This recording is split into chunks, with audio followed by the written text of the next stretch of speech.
Hello बच्चों, आज हम एक बार फिर कक्षा 10वीं हिंदी की क्षितिज भाग 2 के प्रथम पद्य पाठ सूरदास के पद लेकर उपस्थित हुए हैं, जिसके पहले 2 पदों का हम अध्ययन कर चुके हैं।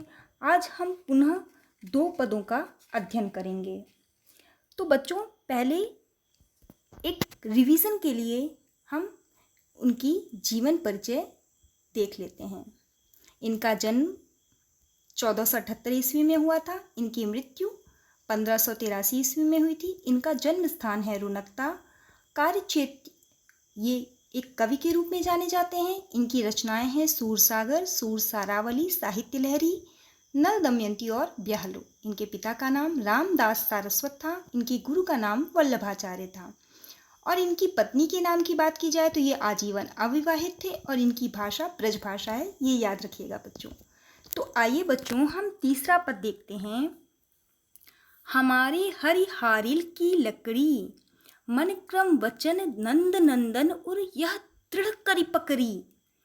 अब गोपियां कह रही हैं इस पद्यांश में कि अपने एकनिष्ठ प्रेम में दृढ़ विश्वास प्रकट करती हुई उद्धव को कह रही हैं कि हमारे कृष्ण तो हमारे लिए हारिल पक्षी की लकड़ी की तरह हमारे जीवन का आधार हैं।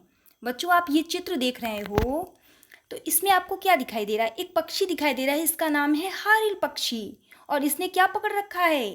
एक लकड़ी, यानी लकड़ी डंडी पकड़ रखा है। तो अब बच्चों, इस पक्षी के बारे में ये फेमस है कि ये पक्षी ये लकड़ी कभी नहीं छोड़ता। वो जब भी उड़ता है तो एक लकड़ी अपने पैर में दबाए रहता है। तो गोपियां अपने को क्या कह रही हैं?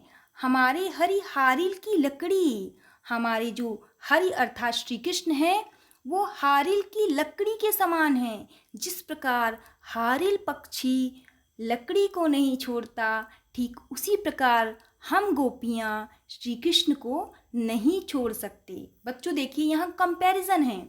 यहाँ हारिल पक्षी, गोपियां किसके समान है? हारिल पक्षी के समान है। और लकड़ी किसके समान है? लकड़ी का किससे कंपैरिजन हुआ? श्री कृष्ण से।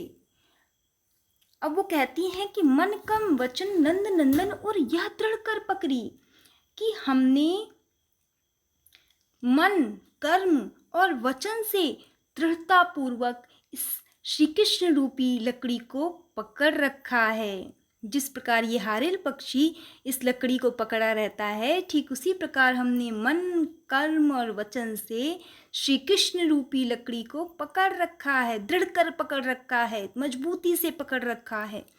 जागत सोवत स्वप्न दिवस निसी कान कान जकरी।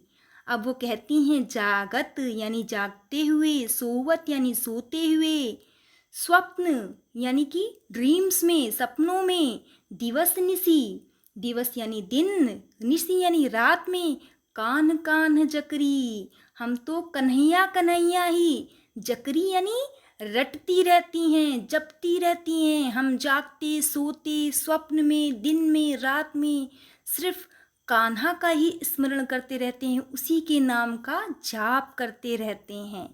सुनत जोग लाकत है ऐसो क्यों करवी ककरी। अब यहाँ क्या कह रही हैं कि हमको जोग यानी योग, तुम्हारा योग संदेश तो कैसा लगता है, कैसा प्रतीत होता है?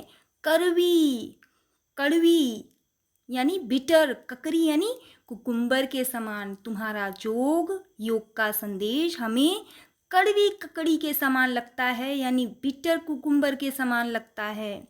सू तो व्याधि हमको ले आए, देखी सुनी न करी।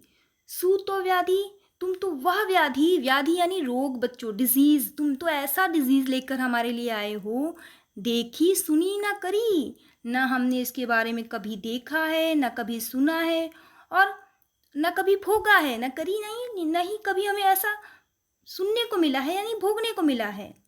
यह तो सूर तिन्हीं ले सौंपो जिनके मन चकरी।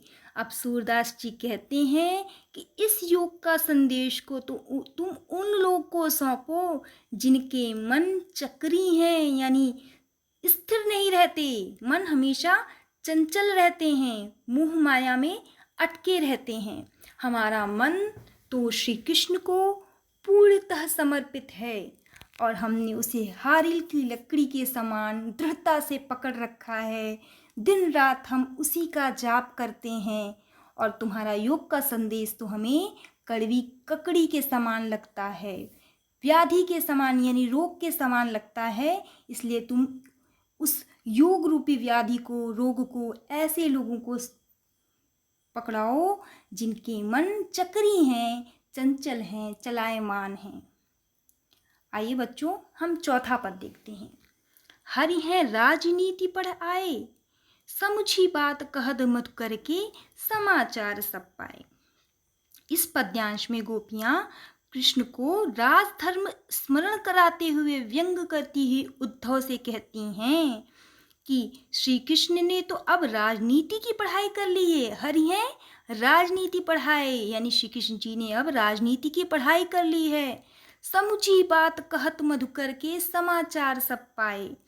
हे उद्धव, हम तो तुम्हारा योग संदेश सुनकर ही समझ गई थी कि तुम उनका योग संदेश लेकर आए हो। एक अति चतुर हुते पहले ही, एक अति चतुर यानी कृष्ण तो पहले से ही चतुर हुते यानी थे। श्री कृष्ण तो पहले से ही इतने चतुर चालाक हैं। अब गुरु ग्रंथ पढ़ाए, अब तो उन्होंने राजनीति के बड़े बड़े ग्रंथों का भी अध्ययन कर लिया है। बड़ी बुद्धि जानी जो उनकी जोग संदेश पठाए। इतने बुद्धिमान हैं कि अब हमारे लिए उन्होंने योग का संदेश भेज दिया है। उनकी बुद्धि इतनी बढ़ गई कि उन्होंने हमारे लिए प्रेम के स्थान पर रूखे सूखे योग का संदेश भेज दिया है। उद्धव भले लोग आगे के पर हित डोलत धाए। गोपियाँ कहती हैं, हे उद्धव, भले लोग आगे के यानी पहले के लोग बहुत ही भले होते थे, अच्छे होते थे। पर हित यानी लोक कल्याण के लिए, दूसरों के हित के लिए, डोलत धाए यानी भागते थे, उसके कल्याण के लिए, दूसरों के कल्याण के लिए अपना सर्वस्व लगा देते थे, दूसरों के हित की बात सोचते थे। अब अपने मन फेर पाहिए, चलत जुहुते चुराए। अब गोपियाँ कहती हैं कि अब तो हमें इस बात का संतोष है कि योग साधना के द्वारा हमें हमारा मन वापस मिल जाएगा। अपने मन माने हमारा मन, फिर माने फिर से पाहिए यानी हम फिर से पालेंगे, जिसे चलत जुहुते चुराए यानी श्री कृष्ण जब ब्रज से मथुरा जा रहे थे उस समय उन्होंने हमारे मन को भी चुरा लिया था, वो अब हमें पुनः वापस मिल जाएगा। ते क्यों अनीति करें आपुन, जे और अनीति छुड़ाए। अब वो कहती हैं कि श्री कृष्ण अपने राज्य में अन्य लोगों को अन्याय से बचाते हैं। ये और अनीति छुड़ाए यानी अन्य लोगों को अनीति यानी अन्याय से जिन्हें कोई परेशान करता है उन्हें वो छुड़ाते हैं। ते क्यों अनीति करें आप उन, तो वे खुद अनीति अन्याय हमारे ऊपर अन्याय क्यों कर रहे हैं। राज धर्म तो यह सूर जो प्रजा न जाहि सताए। सूरदास जी कहते हैं कि राजा का राज धर्म तो प्रजाहित होता है ना, जिसमें प्रजा को किसी प्रकार का कोई कष्ट ना हो। कृष्ण को अपने राजधर्म का पालन करना चाहिए। कहती हैं कि राजधर्म तो यही है कि जो प्रजा न जाहे सताए, जो अपनी प्रजा को कोई भी तकलीफ नहीं देता।